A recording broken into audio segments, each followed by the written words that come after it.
I'm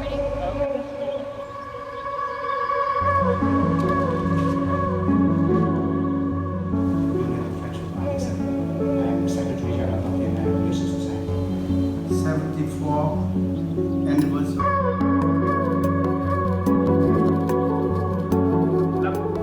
And relation. It's amazing, I want to say.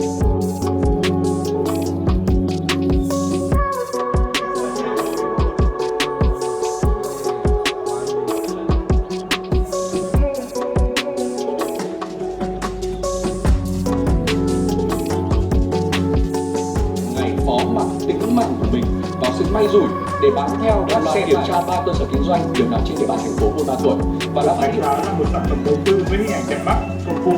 Tuy nhiên, tới các hoạt động ngày cuối tuần, thời gian mưa tại đây thì không đồng đều nhưng đã đóng góp trên 1.200 ngày công.